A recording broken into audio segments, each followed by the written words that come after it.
And then would like to turn it over to Eric Iverson, our Transportation and Sustainability Director. Thanks, Shauna. Good afternoon, everyone. As Shauna said, I'm Eric Iverson, the Transportation and Sustainability Director. Thanks for joining us today. Just wanted to say a couple words before I hand it over to the team to present. But wanted to just mention the importance of this plan for our city as a guiding document for our transportation system.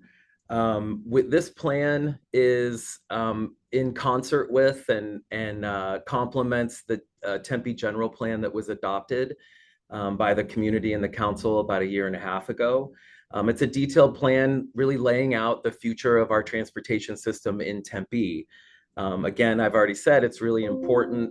I want to mention that I've been lucky enough to, in my tenure at the city, work on multiple long-range transportation plans. And these are living, breathing documents. They are not just documents that end up sitting on a shelf. They really do hopefully express the priorities of our community and of our city council, and that we try to enact and do our best at and making these plans real. We have had, as proof of the success of these plans, we've had some significant achievements in Tempe. I think that we are the most multimodal transportation system in the state, giving people, all of our residents and visitors, many, many options on how they can move about town. We were the first city in the state to adopt a Vision Zero program, which is really trying to get the city to have zero serious or fatal crashes in our city. And with that adoption and the work that comes along with programs like this transportation plan, we now have had nearly 3 years of reductions in our serious and fatal crashes. These plans have also led us to be the city that has the highest bike ridership commute in the region, as well as the highest per capita transit ridership in the state.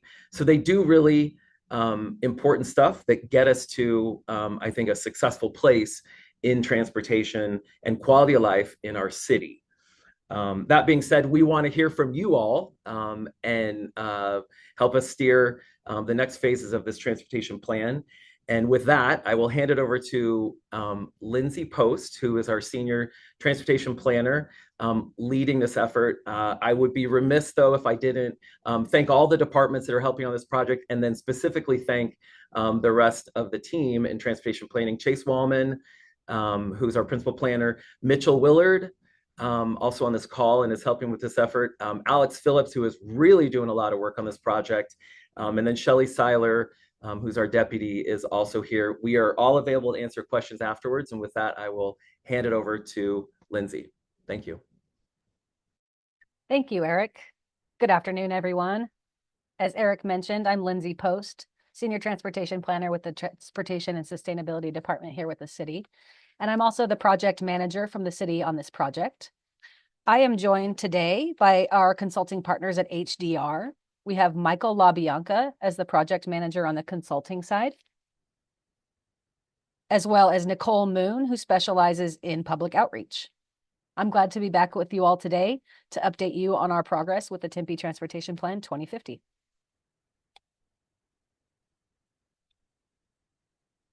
Today, I'll provide a summary of what we heard from the public in the last phase and provide a look at the Gaps and Needs report, which we just completed, by showing what we'll display at the open house tonight and what is available on our project webpage. This is our project timeline. We are in shape to wrap up phase 2 in March and begin working on project recommendations and prioritization. We anticipate coming back to the public and council with draft recommendations and prioritizations and present the draft and final plan later this year. The transportation planning, neighborhood services, and communications and marketing teams engage the public in many ways since we kicked off in March of 2025. We have been to 29 tabling and pop-up events like Tardeada, Open Streets Tempe, Tempe Time Machine, and GAIN. We were also invited to present to external partners like the Chamber of Commerce, the Centers for Habilitation, and the McClintock High School Bike Club. We presented to various boards and commissions through the summer and fall, including the Aviation Commission, the Commission on Disability Concerns, Neighborhood Advisory, and others, which are all listed here. Our team also sent direct mail postcards to over 7,000 homes in equity priority zones to announce the public meeting and the survey last summer. We also announced information about the plan in 6 newsletters and in various social media posts. All in all, we were able to directly reach about 30,000 people. And we'll continue to engage the public throughout the planning process with 8 scheduled events coming up through April.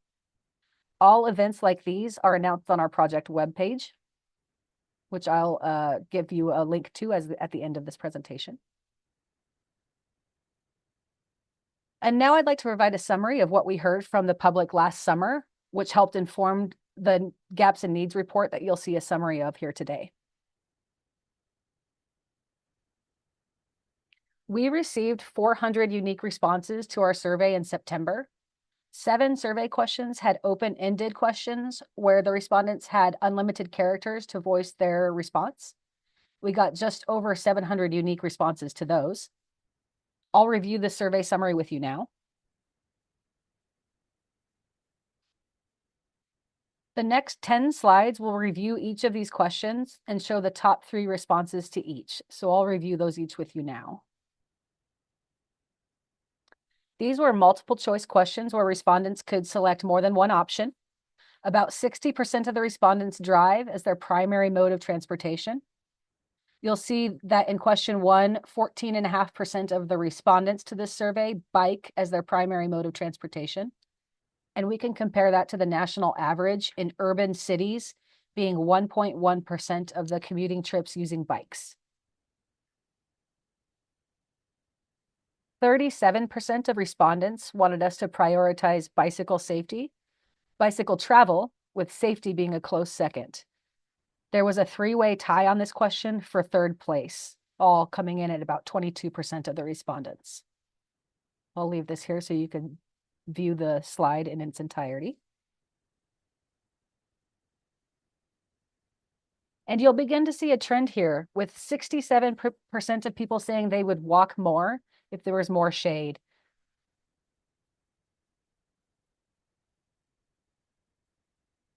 When asked what would make them bike more, 52% of respondents said low stress bike routes and bike and vehicle separation were most important, with shade being number 3.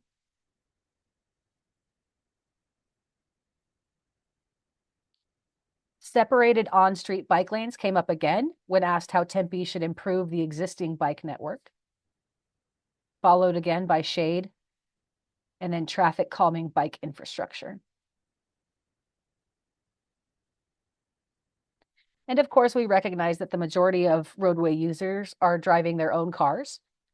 When we asked how respondents would like us to focus on safety treatments on our network, they said signalized intersections for bikes and pedestrians, traffic signal timing, and green arrow left turns were the top 3 selections.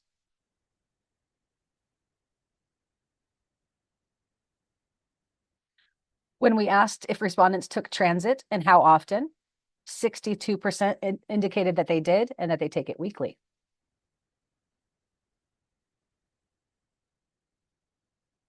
In order to take transit more often, respondents indicated that they would need transit services expanded to new destinations and faster service speeds. When we build new destinations and vital community services, we also need to ensure that we are connecting the public to those destinations multimodally. For instance, with the continued development of Tempe Marketplace, which has gone from a strictly retail establishment to now having residential and large businesses, we need to ensure that we are connecting people multimodally, like we did with the adjacent Smith Road streetscape improvements. And we're also in the next phase of planning the extension of the streetcar, which would take users to and past Tempe Marketplace. When we asked how we should prioritize locations for improvement, respondents said that they would like us to focus on improving areas with the highest traffic volume first, followed by areas with a high proportion of equity priority communities.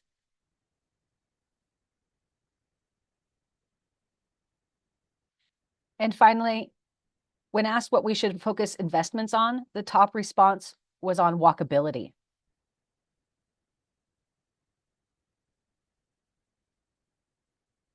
And now I'd like to show you a summary of the Gaps and Needs report and what we'll show tonight and on our project webpage. Our goal this round is to report phase 1 feedback, inform you on our Gaps and Needs report, and introduce how we propose to evaluate projects. This slide shows the projected level of service on our roadways. Level of service results describe how well a roadway operates from the perspective of drivers, and that's based on factors like speed, travel time, delay, and comfort. Basically, how do our roadways perform and how does traffic flow? This map is a sliding map the public can use to see the level of service projected for 2050 if we were to maintain current conditions. I'm going to play this for you now. What you'll see is the slider move to the right so that it unveils what we can expect to see in 2050 if there were no improvements. And the slider will give you a few different opportunities to see the same results. So I'm going to play that for you now. And here it's going to slide across. Notice in North Tempe, mostly north of Apache, you'll see some changes in color. It's going to go one more time for you.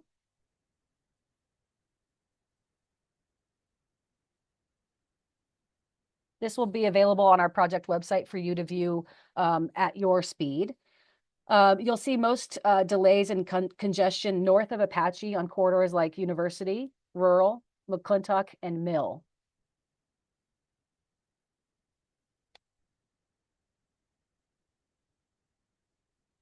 And as Eric mentioned, part of this plan update is to update the Vision Zero action plan. The map on the right is a snapshot of a dynamic map highlighting the high injury network, or the HIN. We learned that just over 50% of the fatal and serious crashes were at mid-block locations. Using this map, visitors to our website can interact with the map to see different conditions around the city. With this information, you can help us determine where and how to prioritize projects and identify improvements. What we learned when we analyzed gaps and needs in our transit network is that we have the highest demand north of the US 60, which complements transit propensity areas. However, there are minor concentrations of high transit propensity south of the US 60, such as near Priest and Elliott. We found gaps in our transit frequency in weekday off-peak hours, which results in an unmet demand. The map you see here is a static image of another dynamic map that has multiple inputs the public can view and change on our website. So I did not put this here for you to try to glean the information for. It's just an example of what you'll be able to view at our public open house tonight, as well as what's available for you to interact with on our webpage while you take your survey. We analyze gaps and needs in our pedestrian network using key indicators like distance from schools, parks, and transit. Various web map layers allow you to see where there are sidewalk gaps impacting your travel and access. One of those maps that you don't see here, but is available on our webpage, is the pedestrian crossing spacing analysis, which shows areas where there are large distances between roadway crossings. And if we consider the emphasis on the need for shade that we saw in public feedback, a large crossing distance is especially uncomfortable and potentially dangerous in extreme heat. Showing this information to you online and at the open house will help you consider what you'd like prioritized in the next 25 years. This is another map that you can interact with to turn on different layers, showing level of traffic stress for bicyclists throughout our city. It shows the low stress bike network represented by blue and green, and higher stress corridors in yellow and red. Some needs we found in our analysis include the need to safely cross major streets and for more continuous, safe, and comfortable routes. An example of a level 1 bike corridor would be Smith Road, where there is a physical separation, or on parts of Country Club Way where bike lanes are totally separated from the roadway. A level 4 corridor for bicycle stress would be on major arterial roads with higher traffic speeds, like on Priest Drive. And since we heard so many comments from the last round on the lack of shade and heat mitigation, I wanted to show you our current tree shade canopy map. Darker green indicates census blocks with more tree shade, and light green indicates parts of our city with little tree shade.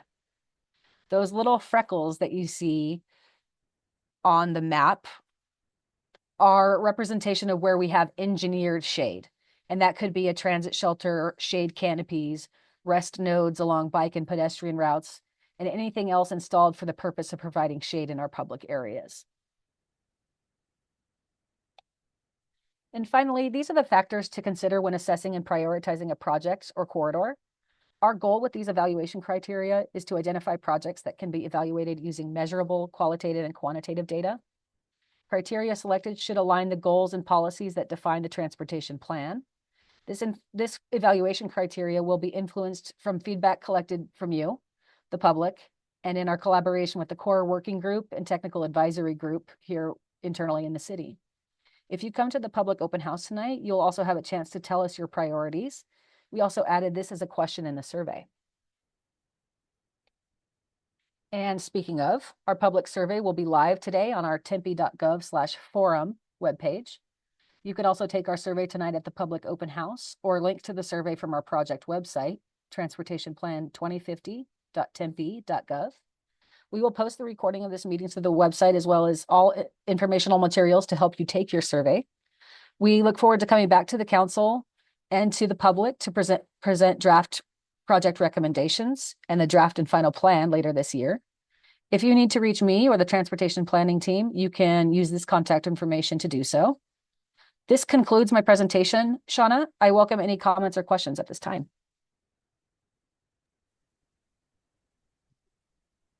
Okay, thank you, Lindsay. So we do have a question in the chat, and then also you're welcome to raise your hand if you'd like to come off mute and ask your question. So first question, how many respondents were there for the bar charts you showed?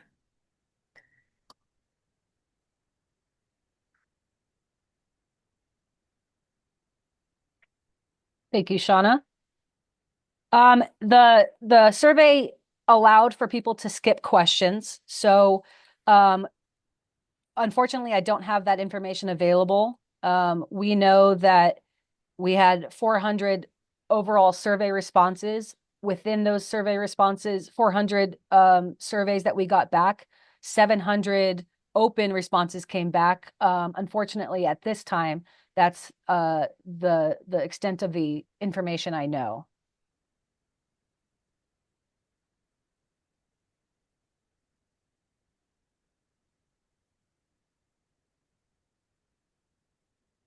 And are there other questions?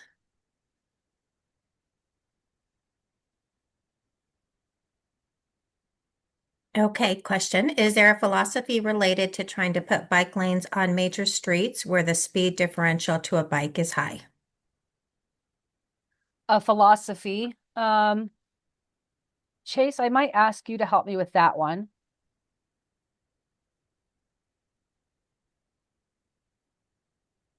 Hi, can you hear me? Yes. Great.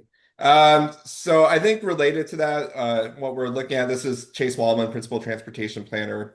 What we're looking at as far as bike facilities, we're doing a level of traffic stress study right now as part of our analysis. So what we're trying to understand is the relative traffic stress that bicyclists feel on different facility types, and that methodology takes into consideration the number of lanes, the speed of the roadways. And so what we want to do is get an existing conditions inventory of what the current level of traffic stress is for bicyclists on different facilities, whether that's arterial roadways, like those 45-mile-per-hour roadways, or lower speed collectors. And then once we have that level of traffic stress kind of existing conditions report, what we want to take from there is understand where our gaps in bike facilities are, as well as where there's room for improvement, such as in those red areas that you're seeing on the map that are indicated as high stress experiences. What different elements can be added to those existing bike facilities in order to improve the relative comfort of those facilities. So that is something that we're looking at right now. It's not something that we've conducted before, so we're really interested to see what the results will be as part of this analysis and where we can identify not only gaps in our bike network, but where we can improve upon the relative comfort of those existing bike facilities. And This is Eric All. If I could just jump in and add to that. Great responses from Lindsay and Chase. I just wanted to add that, kind of the way we look at it from a staff perspective is that we're trying to give access for all modes of travel to all the places that everyone wants to go. So we want specific, to bike facilities. We want to give bicyclists the same, good, comfortable access to destinations that the driving public enjoys. So that's a little bit of our philosophy. The previous plans have always identified that all of our collector streets and arterial streets would have bike facilities in some form. I think the information that Chase is sharing and Lindsay are sharing is that what does the design of or access for bikes look like on a street like Rural Road versus a College Avenue? We all know differences there, but so the data that we're getting is going to give us some good recommendations on the different types of bike access on those corridors. Okay, thank you. We'll come back to the questions in the chat in a minute. We had a hand raised first. So David, if you wanted to go ahead and ask your question. Yeah, thank you. I want to try and just focus on one thing right now because I've been talking about with our general plan how we prioritize transit investment. And I'm really interested in within the 1 mile of Priest and Elliott. I think that the land use in the area is very poor and we could really have improvements in the area. I don't think it's necessary to have all of the parking lots in a dense urban area with a housing shortage. So ironically, even though the land use is very poor, it's also one of the most walkable areas in Tempe. When you actually look at the different diverse land uses, there's banks, there's pharmacies, there's restaurants, there's grocery stores, there's a post office, there's a gym. Literally everything you could need is within 1 mile or even within half a mile. And so in our general plan, we're actually projecting that we're going to have about 45 units per acre, which would already be a significant increase from what we have today. So I think that right there already justifies us looking at that area and understanding how we can improve transit. And I think in the future, we may even project even higher density than what we show now. So what I'm looking at is it's like, well, how do we improve the area? Because it's already very walkable, but what are the improvements that we need? So for example, creating a mobility hub and extending the Alex bus east to Priest. And so like when you think about expanding the bus half a mile, that's a very cost-effective improvement compared to expanding the streetcar.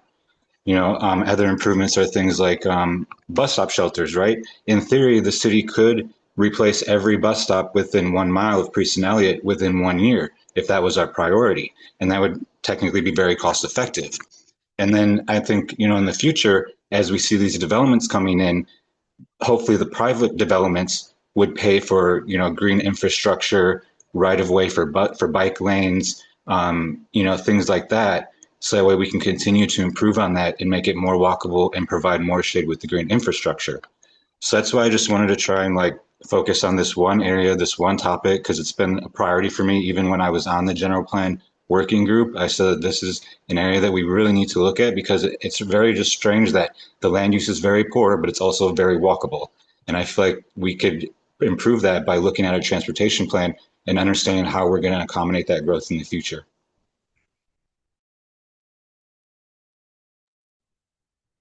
Thank you, David.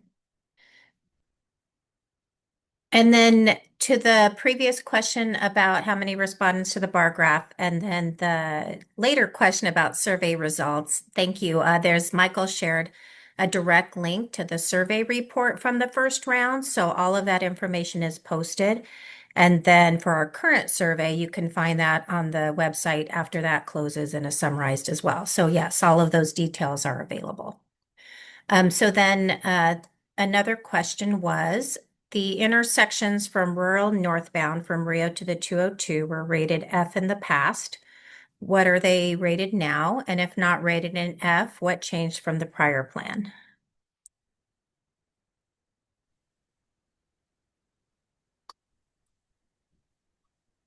Thank Hi, you. Ellie, are you taking this one? Sure, I can go ahead and jump in and take this one. Let me play the thing while you talk, Ellie. Sure.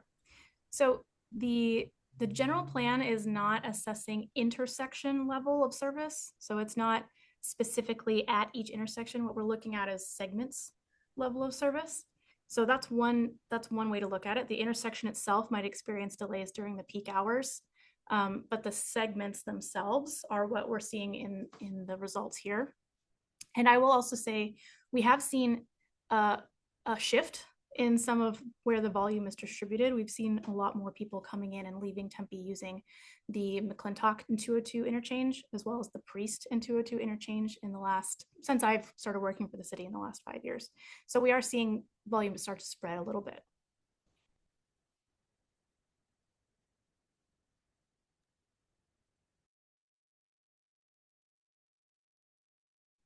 Or were there other questions people had?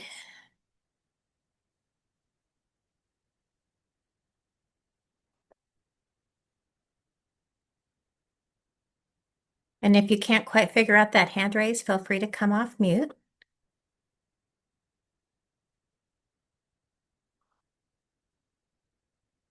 Otherwise, Lindsay, if you want to go to the last page, I'm not seeing any others come in just yet.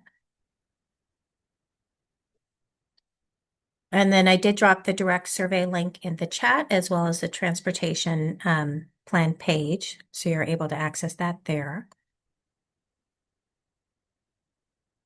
And just so everybody is aware, our public open house is strictly an open house format. So you can come at your leisure. You won't miss anything. We'll all be there for the duration. So any technical questions you have, we'll be able to answer it for you.